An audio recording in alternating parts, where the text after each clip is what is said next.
Hello everyone class 12 को modern physics को हामी सोलिड एन्ड सेमिकन्डक्टर डिभाइसेस च्याप्टर हेरिरहेको थियौँ।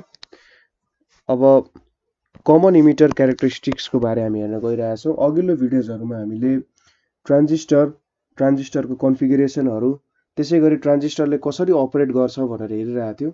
अब त्यहाँनेरि कन्फिगरेसनमा हामीले common base configuration, common emitter र कमन कलेक्टर कन्फिगरेसनको बारे इनपुट आउटपुट कसरी लिइन्छ भन्ने कुराहरु चाहिँ त्यहाँनेरि हेरेका थियौँ र अब यहाँनेरि हामीले कमन इमिटर कन्फिगरेसनको केही क्यारेक्टरिस्टिक्सहरु हेर्न गइरहेका छौँ, केही कर्भहरु डेभलप गर्न गइरहेका छौँ। सो कमन इमिटर क्यारेक्टरिस्टिक्स भनेको के हो त?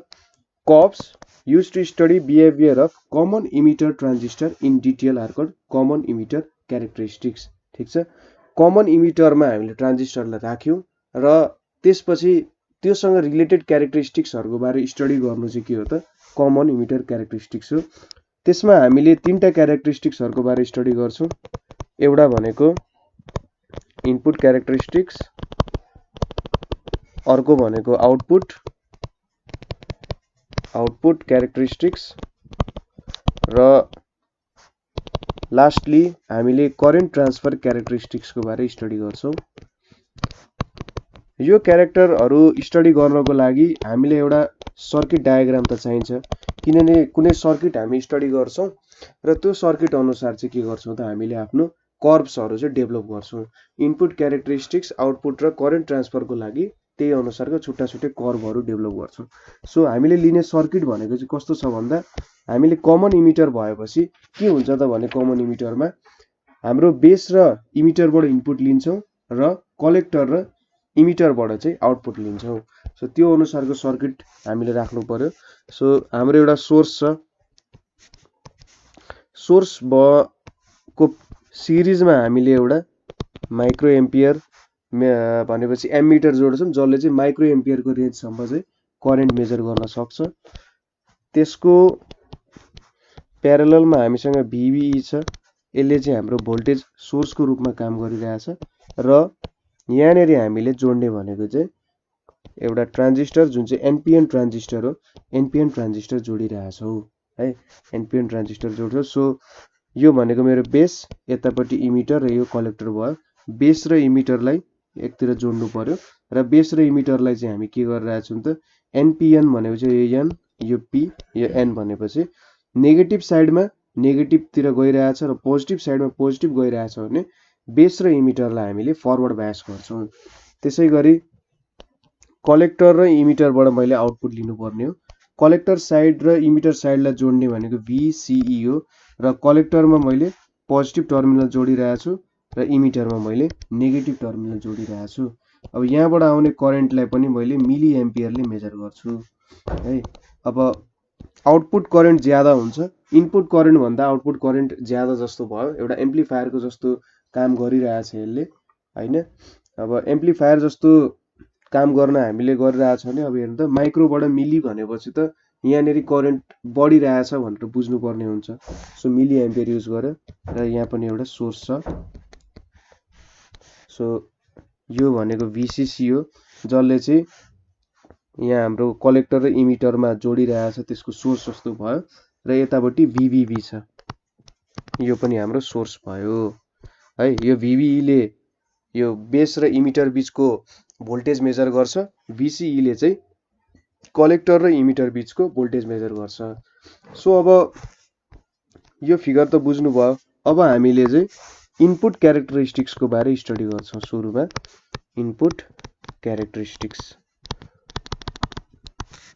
इनपुट क्यारेक्टरिस्टिक्स पढ्नु भन्दा अगाडि इनपुट क्यारेक्टरिस्टिक्स कसरी भेट्न सकिन्छ त्यो भेटौं। इनपुट क्यारेक्टरिस्टिक्स भनेको यसले एउटा मलाई कर्भ दिन्छ है। त्यो कर्भले चाहिँ के देखाउँछ त भन्दा यो एउटा रेशियोलाई जनाइरा हुन्छ। कस्तो रेशियोलाई जनाउँछ भन्दा त बेस करेन्ट जुन चाहिँ IB भयो, यहाँनेरि बग्ने करेन्ट जुन छ बेसबाट बग्ने करेन्ट, बेस करेन्ट IB र बेस इमिटर भोल्टेज VBE भनेपछि यो जुन VBE छ यहाँ, बेस करेन्ट IB र बेस र इमिटर बीचको voltage VBE at constant VCE हैन त। जब हाम्रो बेस करेन्ट र बेस भोल्टेजको बेस इमिटर भोल्टेजको हामी रिलेसन चाहिँ एउटा कर्वमा प्लट गरिरहेका छौँ कति बेला भन्दा हाम्रो आउटपुट भोल्टेज कन्स्ट्यान्ट राखेर। हाम्रो VCE भनेको त आउटपुट भोल्टेज हो हैन, र बेस करेन्ट र VBE भनेको त हाम्रो इनपुट टर्म्सहरू हो नि त। इनपुट करेन्ट हो IB भनेको, VBE भनेको एउटा इनपुट भोल्टेजलाई मेजरमेन्ट गरेको जस्तो भयो हैन, इनपुट भोल्टेजलाई मेजरमेन्ट गरेको जस्तो भयो र यसरी चाहिँ हामीले मेजर गरिरहेका छौँ। यहाँनिर अर्को कुरा हामीले के बुझ्नु पर्ने छ भन्दा VBE मा हामीले बेसमा हामीले पोजिटिभ टर्मिनल जोडेका छौँ, यता नेगेटिभ टर्मिनल जोडेका छौँ इमिटरमा भनेपछि यहाँ हामीले फरवर्ड बायस गरिरहेका छौँ र कलेक्टर र इमिटर चाहिँ के छ त भन्दा रिभर्स बायस कन्डिसनमा छ हैन त। रिभर्स बायस कन्डिसनमा चाहिँ कलेक्टर र इमिटर छ र यतापट्टि चाहिँ बेस इमिटर जङ्सन चाहिँ के छ VBE बाट पनि हेर्न सकिन्छ। VBE को पोजिटिभ पोर्सन B मा गइरहेछ, B भनेको चाहिँ P टाइप सेमिकन्डक्टर हो र नेगेटिभ पोर्सन चाहिँ इमिटरमा जोडिरहेछ हैन। नेगेटिभ पोर्सन जुन छ यसको यहाँ त यो नेगेटिभ पोर्सन जुन छ यो इमिटरमा गएर कनेक्टेड छ। सो यो चाहिँ फरवर्ड बायस भयो। अब हामीले कर्व बनाऊ। कर्व के बीच बनाइन्छ त भन्दा बेस करेन्ट र बेस इमिटर भोल्टेज बीच बनाइन्छ कति बेला constant collector emitter voltage use गरेर हामीले कर्व बनाइन्छ। सो यो कर्व एक्सपेरिमेन्टल्ली मेजर गर्दाखेरि सुरुमा एउटा कर्व बनाउँछौँ, त्यसपछि फ्यामिली अफ कर्व्सहरू हामी रिप्रेजेन्ट गर्छौँ। यहाँ यतापट्टि हामीले एक्स एक्सिसमा बेस इमिटर भोल्टेजलाई राख्छौँ, यतापट्टि के राख्छौँ त बेस भोल्टेजलाई। यो माइक्रो एम्पियरमा मेजर भइरहेछ। विभिन्न रेन्जहरू तपाईँले अब आफ्नो युज अनुसार यसरी रेन्जहरू राख्नु भयो अरे। सुरुमा के देखियो अरे त भन्दाखेरि सपोज यो 0.4 भयो हैन, त्यसै गरी यो भनेको 0.8 भयो, यतापट्टि 1.2 छ अरे। यसरी 0.2 को रेन्जमा काम गरिरहेछौँ हामीले। सो सुरुमा यस्तो खालको एउटा कर्व आउने रहेछ हाम्रो VCE is equals to 1 volt हुँदाखेरि यस्तो खालको एउटा कर्व आयो। अब यो हामीले VBE र IB को विभिन्न भ्यालुहरू नोट डाउन गर्दाखेरि यस्तो खालको एउटा कर्व आउने रहेछ। सपोज अब यो भ्यालु भनेको हामीले VCE जुन छ नि यहाँ VCE लाई 1 भोल्ट राख्दाखेरि यस्तो भ्यालु आउने भयो। तर हामीले VCE लाई सपोज अर्को एक्सपेरिमेन्ट गर्यौं जहाँ VCE लाई चाहिँ हामीले कन्स्ट्यान्ट 5 भोल्ट राख्यौं। अर्कोचोटि मेजरमेन्ट गर्दा VCE लाई हामीले कन्स्ट्यान्ट 10 भोल्टमा राखेर एक्सपेरिमेन्ट गरौँ। त्यस्तो एक्सपेरिमेन्ट पनि त हामीले रन गर्न सकिन्छ नि। यहाँ भनेको त छैन नि त ठ्याक्कै यही भ्यालु अफ VCE राख्नुपर्छ भनेर त भनेको छैन, तर एउटा कन्स्ट्यान्ट भ्यालु हुनुपर्छ भनेर। So VCE is equals to 1 volt भनेको जब हामी IB र VBE मेजर गरिरहेका थियौं त्यति बेला चाहिँ हामीले कन्स्ट्यान्टली 1 भोल्ट नै दिइरहेका थियौं भन्ने कुरा। यदि मैले VCE लाई 5 भोल्ट राखेको छु भने इनपुट क्यारेक्टरिस्टिक्स मेजर गर्दा मेरो होल एक्सपेरिमेन्टमा चाहिँ भ्यालु 5 भोल्ट नै हो भनेर बुझिन्छ। यदि 10 भोल्ट राखे भने मेरो होल एक्सपेरिमेन्ट भरि भ्यालु 10 भोल्ट हो भनेर बुझिन्छ। अब VCE 5 भोल्ट राख्दाखेरि मेरो कर्व कस्तो आयो त भन्दा अलिकति VCE भन्दा राइट साइडतिर शिफ्ट भएर त्यस्तै फर्मको अर्को कर्व आयो। यो चाहिँ कसको हो त VCE is equals to 5 volt. यसलाई अर्को कलरले बनाउँदा अझै ठिक होला। सपोज VCE मैले 5 भोल्ट राख्दाखेरि के भयो त यसरी एउटा कर्व आयो। यो चाहिँ मेरो VCE is equals to 5 volt हुँदा, VCE is equals to 5 volt हुँदा। त्यसै गरी मैले VCE is equals to 10 volt राखेँ अरे। VCE is equals to 10 volt राख्दा अझै के भयो राइट शिफ्ट भयो र मेरो कर्व यसरी आइपुग्न गयो। यो भनेको VCE is equals to 10 volt. मेरो ड्रइङ अलिकति नराम्रो छ, सो कुरा चाहिँ बुझ्नु भयो होला। सुरुमा बिस्तारै स्टार्ट हुन्छ। हामीले फरवर्ड बायस क्यारेक्टरिस्टिक्सहरू बनाएको थियौं नि, लगभग त्यस्तै खालको कर्व हो यो। त्यसरी नै बिस्तारै स्टार्ट हुन्छ सुरुमा र एउटा नी भोल्टेज जब आइपुग्छ, नी भोल्टेज पछि चाहिँ त्यो चाहिँ एउटा स्वाटै माथि जान्छ। माथि गएपछि एउटा जो कन्स्ट्यान्ट भ्यालुतिर पोइन्ट आउट गर्न खोजिरहेको हुन्छ यसले। सो यसरी मैले तीनटा कर्वहरू यहाँ बनाएँ। अब मैले VCE इन्क्रिज गर्दाखेरि मेरो कर्व राइट शिफ्ट किन भयो होला त? मेरो कर्व चाहिँ 1 भोल्टबाट 5 भोल्टमा जाँदाखेरि राइट शिफ्ट भइरहेछ, किन भयो होला? अब यसलाई एक्सप्लेन त गर्नु पर्दैन। तपाईले एक्जाममा गर्ने काम भनेको के हो, सुरुमा इनपुट क्यारेक्टरिस्टिक्स भनेको के हो त्यसको डेफिनेसन लेख्नु पर्यो र मैले चाहिँ यसरी बनाए। इनपुट क्यारेक्टरिस्टिक्स बनाउनको लागि मैले कन्स्ट्यान्ट VCE राख्छु हैन, र IV नोट गर्छु, विभिन्न VBE को लागि IV नोट गर्छु भनेर लेख्ने हो। र VBE चाहिँ मैले x एक्सिसमा लिए, IV मैले y एक्सिसमा लिए, IV लाई मैले माइक्रो एम्पियरमा मेजर गर्छु भनेर लेख्ने हो। र ग्राफ चाहिँ यस्तो हुन्छ है भनेर लेख्ने हो। र फर्मुला भनेको हामीले के लेख्छौँ त भन्दा कसरी मेजर गर्छौँ भन्दा del VBE by del IV भनेर लेख्छौँ। यहाँ चाहिँ के हुन्छ त VCE कन्स्ट्यान्ट हुन्छ भनेर लेख्छौँ। ठिक छ, यसले हामीले एउटा रेजिस्टेन्स पनि दिन्छ, जसलाई चाहिँ इनपुट रेजिस्टेन्स पनि भन्छ है। यो RI इज इक्वल्स टु लेख्छ, किनभने V बाई I भनेपछि त यसले मलाई एउटा रेजिस्टेन्स दिन्छ। सो यसलाई चाहिँ इनपुट रेजिस्टेन्स भनेर पनि भनिन्छ, किन भन्दा हामीले इनपुट साइडमा काम गरिरहेछौँ। सो यति मेजर गऱ्यौँ भने हामीलाई इनपुट रेजिस्टेन्स पनि दियो। अब ब्याक टु द टपिक, हामीले भनिरहेको थियौँ कि VCE लाई बढाउँदाखेरि हाम्रो कर्भ चाहिँ राइट सिफ्ट किन भयो होला त भनेर। ब्याक टु फिगर हामी जाउँ।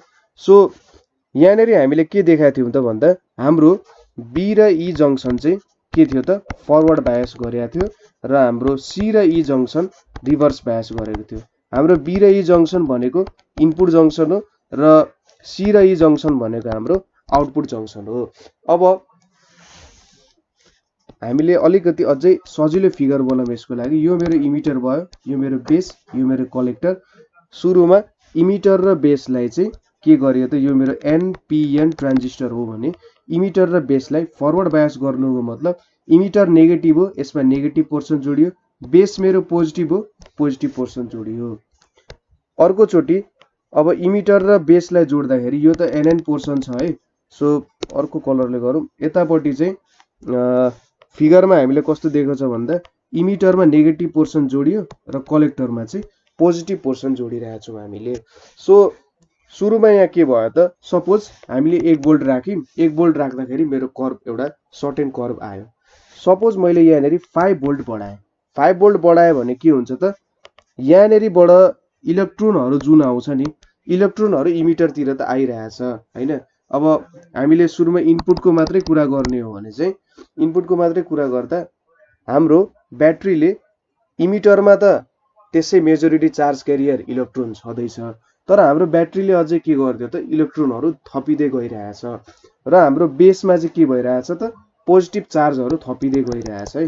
बेसमा पोजिटिभ चार्ज थपिरहेछ, इमिटरमा के छ त नेगेटिभ चार्जहरू छ। अब यो नेगेटिभ चार्ज चाहिँ के हुन्छ त बेसतिर आइपुग्छ। हाम्रो ट्रान्जिस्टरले गर्ने काम कसरी हो त, इमिटरमा चार्ज आउँछ अथवा इमिटरले चार्ज रिलिज गरेर बेसमा पुर्याउँछ। बेसमा चाहिँ के हुन्छ त लाइटली डोप भएको कारण त्यसले त्यो चार्जहरू टोटल्ली थाम्न सक्दैन, र त्यो चाहिँ कहाँ जान्छ, कलेक्टरमा जान्छ हैन। हाम्रो मेन थ्योरी त्यही हो। अब त्यही थ्योरीमा बेसिस भएर चाहिँ हामीले यसलाई कर्भलाई एक्सप्लेन गर्नुपर्ने छ है। सो यहाँ पनि के भयो त, इमिटरबाट बेसमा गयो र बेसबाट के हुन्छ त कलेक्टरमा जान्छ है। ल कलेक्टरमा गयो। अब बेसमा केही माइनोरिटी चार्ज क्यारियरहरू इलेक्ट्रोनहरू रहन सके हुन सक्छ, र त्यो चाहिँ होल्ससँग कम्बाइन भयो। होल्ससँग कम्बाइन भएर के भयो, न्युट्रल चार्ज भयो। तर अब त्यहाँको पोजिटिभ चार्जलाई चाहिँ राखिराख्नको लागि हामीले त ब्याट्रीबाट पोजिटिभ चार्ज त दिइरहेछौँ नि यसलाई। सो के भयो त यहाँबाट इमिटरबाट बेस, बेसबाट कलेक्टर जाने प्रोसेस एउटा कन्टिन्युअस भयो। चार्ज चाहिँ इमिटरबाट बेसमा जान्छ, बेसबाट कलेक्टरमा गयो, र केही नम्बर अफ चार्जेस जुन चाहिँ बेसमा रह्यो त्यो चाहिँ त्यहाँ भएको होल्सहरूसँग कम्बाइन भएर न्युट्रल भयो, र जुन हाम्रो होल्सहरू त्यहाँ अब मिस भयो, त्यो मिस भएको होल्सहरूलाई चाहिँ हामीले इनपुट ब्याट्रीबाट पोजिटिभ चार्ज सप्लाई गरेर होल्सहरू फेरि रिसप्लाई गर्यो। अब इमिटर र आउटपुटको कुरा हेरौँ अब हामीले है। कलेक्टर पनि हाम्रो एन टाइपको छ, एन टाइप भन्छ नेगेटिभ टाइपको छ, र हामी यहाँनिर यसलाई के दिइरहेछौँ त पोजिटिभ टर्मिनलसँग कनेक्ट गराएछौँ हैन।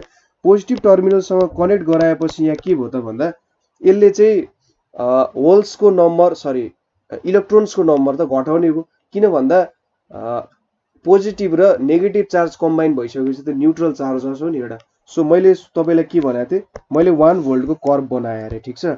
मैले 1 भोल्टको कर्भ बनाइसकेँ भनेपछि अब मैले 5 भोल्ट बनाएँ भने के हो त यसको मतलब, मैले पोजिटिभ चार्जहरू झन् धेरै नम्बरमा ठेलिरहेको छु, ठिक छ। पोजिटिभ चार्जहरू धेरै नम्बरमा ठेल्यो भने के हुन्छ त, यहाँबाट जुन करेन्ट यतापट्टि आइपुग्छ नि त्यो करेन्टले चाहिँ के हुनुपर्छ, अब धेरै न्युट्रलाइज हुनुपर्छ क्या। इलेक्ट्रोनहरू चाहिँ धेरै न्युट्रलाइज गरिदिन्छ त्यसले। सो इलेक्ट्रोनहरू अब धेरै न्युट्रलाइज हुने भयो, त्यो भनेको हाम्रो आउटपुट क्यारेक्टरमा पढ्नु पर्यो है। तर यहाँनिर VCE ले अर्को कुरा के बुझाइरहेछ भन्दा हामीले जति इलेक्ट्रोन चाहिँ पाउनु पर्ने हो त्योभन्दा कम इलेक्ट्रोन पाइरहेछौँ, किनभने न्युट्रलाइज भइरहेछ। सो यसले के देखायो भने यहाँ यता सिफ्ट हुनुको मतलब चाहिँ के भयो त, अब हामीले धेरै चार्ज दिइसकेपछि मात्रै यो माथि उक्लिने भयो भनेर देखायो क्या। यहाँ हेर्नु त, यो त अगाडि त सुरुमै थोरै भोल्टेज दिँदै के भइसकेको थियो त, आइसकेको थियो। तर यहाँनिर हेर्नु त, जब हामीले VCE 5 भोल्ट बनायौँ नि, एउटै रेन्जमा आइपुग्नको लागि पनि, अलिकति जुम गर्छु, एउटै रेन्जमा आइपुग्नको लागि पनि के भयो त, सपोज VCE 1 भोल्ट हुँदाखेरि 0.5 भोल्ट लागेको थियो होला, तर यहाँनिर चाहिँ 0.9 भोल्ट सप्लाई गर्नु पर्यो। सो यसको मतलब त मेरो इलेक्ट्रोन्सको नम्बर नघटी त यस्तो हुँदैन हैन, एउटै भ्यालु नआए त त्यो भोल्टेजले इफेक्ट नगरिकन त्यस्तो त हुँदैन। सो सिफ्ट हुनुको कारण चाहिँ के हो त, यहाँनिर मेरो कलेक्टर जङ्सनले पोजिटिभिटी बढाइरहेछ एक तरिकाले हैन। पोजिटिभिटी बढाएर चाहिँ के भयो, इलेक्ट्रोनको नम्बर घट्दै गयो र त्यही चार्ज पाउनको लागि मैले धेरै भोल्टेज चाहिँ सप्लाई गर्नुपर्ने भयो। सो इनपुट क्यारेक्टरिस्टिक्समा चाहिँ यो कुराहरू आउँछ। अब ठ्याक्कै मैले यहाँनिर एउटा क्यालकुलसको कुरा युज गरेँ। के हुन्छ त भन्दा सपोज मैले यो निलो कर्भ लिएँ, यो निलो कर्भमा मैले यसरी कोरेर लिएँ भने यतापट्टिको पोर्सनले मलाई VBE दियो, अर्को कलर युज गर्छु, VBE दियो, यतापट्टि मलाई के दियो त, IB दियो। अब यो थीटा भयो भने tan थीटा इजिकल्स टु के हुन्छ त, IB बाई VBE हुन्छ। सो VBE बाई IB ले त मलाई के दिन्छ त, R दिन्छ। सो VBE लाई RB ले मलाई के दिन्छ, इनपुट रेजिस्टेन्स भनेर दिन्छ है यहाँनिर। सो यति कुरा हामीले यहाँबाट लिन सक्छौँ। तपाईहरुले एक्जाममा कति लेख्नुपर्छ मैले भनिसकेँ, डेफिनेसन लेख्ने, बेस करेन्ट भनेको कहाँबाट आयो भनेर लेख्ने, मेरो VBE भनेको के हो भनेर लेख्ने, कन्स्ट्यान्ट VCE हुन्छ भनेर लेख्ने र यो तीनटा कर्भहरू बनाइदिने यो विभिन्न कन्डिसनमा। त्यति लेखेपछि तपाईको एक्जामको लागि पुग्छ। मैले जस्ट बुझाउनको लागि भनेको हो। सो अर्को के छ भन्दा आउटपुट क्यारेक्टरिस्टिक्स हेर्नुपर्ने छ। अब आउटपुट क्यारेक्टरिस्टिक्स कसरी हेरिन्छ त भने हामीले एउटा कलेक्टर करेन्ट हेरिन्छ, ठीक छ। आउटपुट क्यारेक्टरिस्टिक्समा कलेक्टर करेन्ट एन्ड VCE यो दुईटा कुराको कर्भ डेभलप गरिन्छ। कति बेला त भन्दा एट कन्स्ट्यान्ट IB, ठीक छ। कलेक्टर करेन्ट र कलेक्टर इमिटर भोल्टेज बीच कर्भ बनाइन्छ एट कन्स्ट्यान्ट IB। बेस भोल्टेजलाई कन्स्ट्यान्ट राखेर चाहिँ हामीले कर्भ बनायौं भने त्यसले हामीलाई के दिन्छ त, आउटपुट क्यारेक्टरिस्टिक्सहरु दिन्छ। सो अगाडिको जस्तै कलेक्टर करेन्ट मैले यसरी मेजर गर्न सक्छु, VCE भनेको मैले यसरी लिए, फिगरमा यस्तो छ। अब कन्स्ट्यान्ट IB राख्छु मैले, IB लाई बिस्तारै एउटा लेभलमा चेन्ज गर्दै गर्छु र म कर्भ हेर्छु भन्ने, र VCE लाई मैले x एक्सिसमा राख्छु, IC लाई मैले y एक्सिसमा राख्छु र यसरी चाहिँ मैले कर्भ बनाए भनेर लेख्दिने। त्यति कुरा एक्जाममा लेख्नु पर्ने। अब बुझ्ने कुरा चाहिँ हामी बुझौँ अब। सो मैले यसरी यहाँ कर्भ बनाउँछु, हाम्रो x एक्सिसमा VCE राख्छु र y एक्सिसमा IC, मिली एम्पियर भयो। अघि माइक्रो एम्पियरमा मेजर गरेका थियौं इनपुटमा, अब मिली एम्पियरमा भनेपछि एम्प्लिफाई भएर चाहिँ मेरो करेन्ट आइपुग्यो है। त्यसरी बुझ्नु पर्यो यसलाई।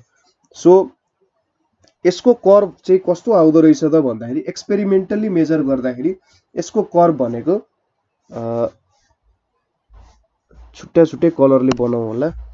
सो एउटा यस्तो फर्ममा आउँछ, त्यसै गरी म 3-4 वटा कर्भ बनाउँछु, यस्तो फर्ममा आयो अर्को, त्यसै गरी अर्को भनेको यस्तो फर्ममा आयो र लास्टली एउटा कर्भ कलरले येलो कलरले बनाऊ है, यसरी एउटा कर्भ आयो लास्टमा। सो यो भ्यालुहरु मैले लेख्दै जाँदाखेरि यहाँनेरि IB भनेको 140 माइक्रो एम्पियर, त्यसै गरी यहाँनेरि IB भनेको सपोज 80 एम्पियर माइक्रो एम्पियर भनेर लेखे मैले। यतापट्टि हरियोमा चाहिँ IB भनेको कति थियो होला त, 40 माइक्रो एम्पियर थियो। त्यसै गरी यसमा चाहिँ IB भनेको चाहिँ कति थियो होला, 20 माइक्रो एम्पियर थियो होला। र यदि हाम्रो IB 0 छ भने मेरो IC अलिकति केही पनि आउँदैन, किनभने IC केही पनि नभए, IB केही पनि नभए मेरो इनपुट 0 छ भने मेरो आउटपुट के आउँछ भनेर सोच्नु त पागलपन जस्तो हैन। सो इनपुट केही त दिनु पर्यो मैले। इनपुट करेन्टै मेरो 0 छ भने आउटपुटमा केही करेन्ट आउँछ भन्नु त मूर्खता हो नि त। सो IB = 0 भयो भने त्यो चाहिँ यो बेस रिजनमै लाई गर्छ, त्यो कहीँ पनि बाहिर निस्किँदैन है। त्यो कुरा हामीले याद गर्नु पर्यो। सो अब यस्तो खालको कर्व किन निस्क्यो होला भनेर थोरै स्टडी गरौँ हामीले र कर्वलाई चाहिँ डिभाइड गरेर पढौँ। सो कर्वलाई कसरी डिभाइड गरिन्छ यहाँ भन्दाखेरि सपोज सुरुमा के भइरहेछ, 0 देखि मेरो करेन्ट राइज हुँदैछ, एउटा पोइन्टसम्म राइज भएको छ हैन। राइज भएपछि एउटा पोइन्टदेखि के भइरहेछ, त्यो स्टेडी फ्लो आइरहेछ। सो 0 देखि राइज हुने पोइन्टसम्मको लागि चाहिँ के लेख्छौँ त यसलाई हामी स्याचुरेसन रिजन भनेर लेख्छौँ। ठिक छ, स्याचुरेसन रिजन भनेर लेख्यौँ हामी। यसको डिफिनेसन पनि हेर्छौँ र जहाँदेखि एउटा स्टेबिलिटी गेन गरिरहेछ त्यति बेला चाहिँ त्यसलाई के भन्यो त एक्टिभ रिजन। यहाँदेखि यहाँको भागलाई चाहिँ के भन्यो, एक्टिभ रिजन भनेर भन्यो। 0 देखि करेन्ट जहाँसम्म बढिरहेछ त्यो हाम्रो स्याचुरेसन रिजन भयो र हाम्रो करेन्ट चाहिँ एउटा स्टेबल स्टेटमा आइरहेछ त्यो मेरो एक्टिभ रिजन भयो। र जहाँदेखि चाहिँ हाम्रो करेन्टै कहीँ पनि आएको छैन, जुन अब 0 करेन्टवाला रेन्ज हुन्छ नि, अब यो तल चाहिँ करेन्टै आएन भने यो भनेको के हो त कट अफ रिजन हो। यहाँदेखि चाहिँ के हुन्छ त हाम्रो कलेक्टर करेन्ट अथवा आउटपुट करेन्ट केही पनि आउँदैन। सो यो भनेको हाम्रो कट अफ रिजन भयो। सो अब स्याचुरेसन रिजन, एक्टिभ रिजन र कट अफ रिजन भनेको यिनीहरूले के दिन्छ त भन्दाखेरि स्याचुरेसन रिजन भनेको 0 देखि म्याक्सिमम भ्यालु कहाँसम्म बढेको छ त मेरो करेन्ट भनेर यसले स्याचुरेसन रिजन दिन्छ। सो मैले के बुझ्न सक्छु भने यसलाई बिस्तारै मैले भ्यालु बढाउँदै गइरहेको छु हैन, मैले IB को भ्यालु बढाउँदै गइरहेको छु भने के हुन्छ त भन्दै बिस्तारै मेरो करेन्ट राइज हुँदै जान्छ र एउटा सर्टेन पोइन्ट पछि के हुन्छ भने मेरो ब्यारियर पोटेन्शियल के हुन्छ त, ब्यारियर पोटेन्शियललाई जितेर उसले चाहिँ डिप्लिसन रिजनलाई भत्काइदिन्छ क्या। डिप्लिसन रिजनलाई भत्काएपछि के हुन्छ, त्यहाँबाट अब एउटा कन्स्ट्यान्ट एमाउन्टमा करेन्ट फ्लो हुन थाल्छ। ठिक छ, तपाईँले कसरी बुझ्न सक्नुहुन्छ भने सपोज एउटा भाँडो लिनु, त्यो भाँडोमा एकदम फोर्सफुल्ली पानी फाल्नु। सपोज सुरुमा त के हुन्छ, बिस्तारै एउटा भेलोसिटी बढ्दै बढ्दै बढ्दै जान्छ र सपोज त्यो भाँडो नै फुट्यो भने के हुन्छ भने एउटा कन्स्ट्यान्ट फ्लोमा आउँछ नि त त्यो हैन। त्यो फ्लो भन्दा ज्यादा त कहिले पनि हुन सक्दैन। सो यहाँ पनि त्यस्तै हुन्छ, सुरुमा एउटा स्टिप राइज हुँदै जान्छ र त्यसपछि एउटा कन्स्ट्यान्ट फ्लोमा जान्छ। सो स्याचुरेसन रिजन भनेको त्यही भयो, एउटा स्टिप रिजनसम्म पुग्यो। एक्टिभ रिजन भनेको त्यहाँदेखि एउटा कन्स्ट्यान्ट रिजनमा आइपुग्यो भनेर जस्तो बुझ्न सकिन्छ। अब एक्टिभ रिजनमा चाहिँ एम्प्लिफायरको रूपमा पनि युज हुन्छ। सो यो कुरा पनि बुझ्यो, अनि एक्टिभ रिजनको कुरा पनि बुझ्यो होला र कट अफ रिजनको कुरा पनि बुझ्यो होला। सो अब डिफिनेसन लेख्नु पर्यो अरे मैले, कट अफ रिजनको डिफिनेसन लेख्नु पर्यो भने कट अफ रिजनको डिफिनेसन भनेको के हुन्छ त, reason below IB = 0 and above voltage axis, above voltage axis। So जुन हाम्रो VCE छ, VCE भन्दा माथि र IB = 0 भन्दा तल भनेपछि त्यो दुईटा बीचमा रहेको रिजनलाई चाहिँ कट अफ रिजन भन्छ। र यहाँ के हुन्छ त भन्दा जंक्सन्सहरू चाहिँ रिभर्स बायस्ड हुन्छ। जंक्सन्स आर रिभर्स बायस्ड। तपाईले यसमा डिपली छिर्नु पर्दैन, तर यसबारे तपाईलाई इन्ट्रेस्ट जागो भने चाहिँ जस्ट यु क्यान कमेन्ट अस, म चाहिँ यसको बारे अलि डिटेलली भन्छु। यो टपिकहरू चाहिँ ब्याचलरमा तपाईहरुले एकदम डिटेलली पढ्नु पर्ने हुन्छ। ट्रान्जिस्टरलाई चाहिँ तपाईले अब बाइपोलर जंक्सन ट्रान्जिस्टरहरू हैन, र तिनीहरुको विभिन्न यहाँनेरि हामीले कमन इमिटर पढ्यौं नि, कमन इमिटर पढे जस्तै कमन बेस र कमन कलेक्टर क्यारेक्टरिस्टिक्सहरू र होतोसँग रिलेटेड धेरै टपिक्सहरू पढ्नु पर्ने हुन्छ हैन। सो यहाँ चाहिँ अलिकति थोरै चुच्चो छुवाको मात्रै छ। अब अर्को भनेको स्याचुरेसन रिजन। स्याचुरेसन रिजन भनेको चाहिँ के हो त भन्दा region lies close to current axis where all curves are coincide. भनेको यो हामीले जुन लाइन बनायौं नि, यो लाइनले के गर्यो त, यो सब कर्वलाई एउटा ठाउँमा कोइन्साइड गरेको छ र यति रिजनलाई चाहिँ के भन्यो त स्याचुरेसन रिजन भनेर भन्छ। अब स्याचुरेसन रिजनको इम्पोर्टेन्ट भनेको बोथ जंक्सन्स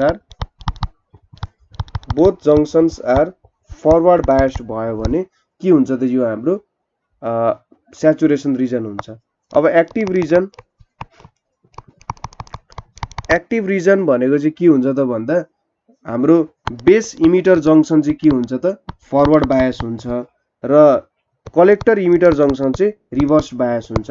हामीले अघिल्लो भिडियोमा पनि एक्टिभ मोडको कुरा गरेका थियौं, एनपिएन ट्रान्जिस्टरमा कमन बेस कन्फिगरेसनमा कुरा गरेका थियौं हैन। त्यो एकचोटि भिडियो हेर्नु होला। टेन्टेटिभ आइडिया त्यस्तै कुराहरू हुन्छ, प्रोसेस त्यही हो। अलिकति यहाँ चाहिँ के छ त, यहाँ इमिटर कमन छ, त्यो केसमा चाहिँ बेस कमन थियो। सो टेन्टेटिभ आइडिया त्यही हो। र एक्टिभ रिजनमा चाहिँ के हुन्छ त, एम्प्लिफायरको रूपमा युज गर्न सकिन्छ। सो यति कुरा हो। अर्को भनेको हाम्रो करेन्ट ट्रान्सफर क्यारेक्टरिस्टिक्स भनेर छ। Current transfer